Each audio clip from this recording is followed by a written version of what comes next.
Okay, so today we are looking at a problem from the homework. It is making a histogram. This was the prompt we were given. I'm going to just go through each of my functions, and that should kind of spell out how I approach this problem. So we're going to import turtle, and we're going to import random. Then we're going to set up our turtle as you see here. And we have a fill color different from our pen color, as we saw with the histogram as well. Okay, so the first one is generating our data. We're going to start with an empty data set, so an empty list.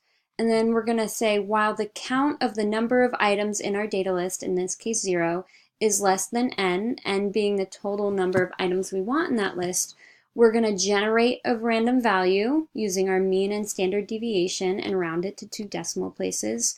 Then we're going to check that value is between 0 and 100, and if that's true, we're going to append our list with that value. When finally we have 100 items in the list, we'll be able to bump to this last line, which is return our data list. We can see that here. Sorry, let me make sure that this is all blocked out. Okay, let's generate our list.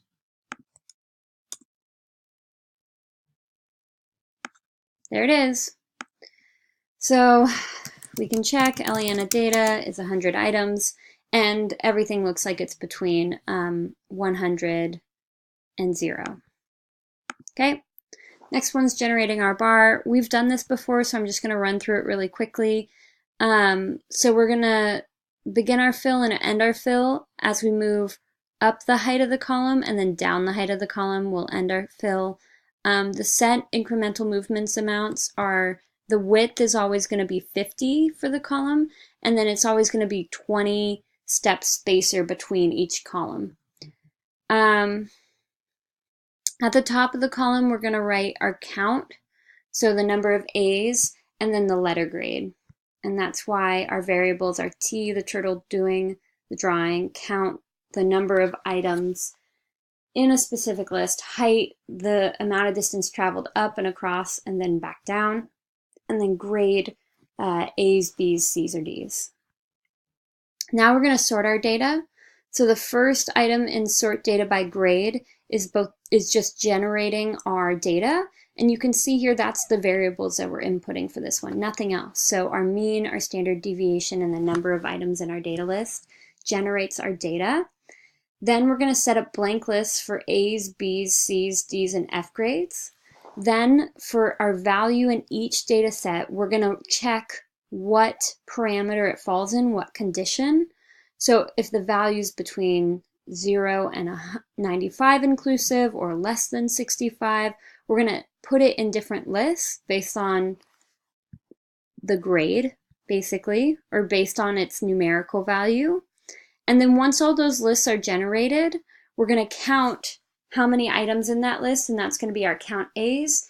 And then our return is just going to be tuples of A's and the number of items in A's, B's and the number of items in B's, and so on and so forth. You can see that generated here. Sorry, I'm just moving quickly so that I can spend more time explaining the last part. Okay, so here's our, from our list, we now have 7 A's, 26 B's, 41 C's, 21 D's, and 5 F's. Oh, okay, sorry. Last one here.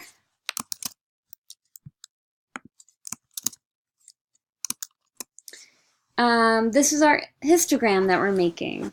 So in this one step, which is great, we both generate our list of grades and we sort it. And so then we end up with tuples, A's and count A's. That's why this function is so powerful. And that's why this setup is so simple and great, is that it just generates our data based on the number of n input. So that's all done. This is all taken care of. And just in one quick step, we have a list of tuples, A's and the number of A's there are, B's and the number of B's there are, right here in the first line. then we need to find the maximum height of, we need to find the greatest count number and then use that to scale that particular bar to 300 steps. That's what the next step does. So we're going to set count 1 equal to 0. Then we're going to check this first count of number of A's, right? Grades and counts. We're going to check our number of A's. If that's 2 A's, then we're going to say, okay, count is greater than 0. So we'll set count 1 now to 2. And then we'll go around again. If B's, count of number of B's is 3, then we'll set that equal, right, to count 1 on the next time through. And then we'll check it again. If C's is equal to 2 again, then this won't ring true, and then count 1 will still be set as the maximum number of B's, which in this case is 3. And we'll use that to find the max number of which A's, B's, C's, or D's is at its max, and what specifically, how many there are. Then we'll call that our max counter. Then we use that to figure out the height and what scale it should be. So our scalar will be 300 steps divided by our max counter. So in this case, if our max counter is 3 in a very small list, that means our scalar would be 100. So for our max counter of 3, when we, on the next time through, set our bar height, our counter will be 3, and then our scalar would be 100, so our bar height would be 300, and everything else would be scaled less than that.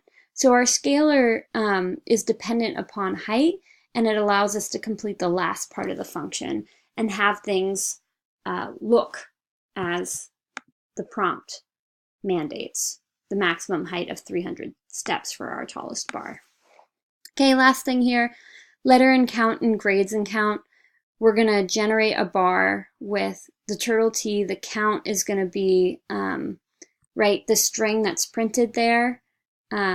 So is the grade, and then our bar height is just the distance it goes up and back. Okay, let's run this final one.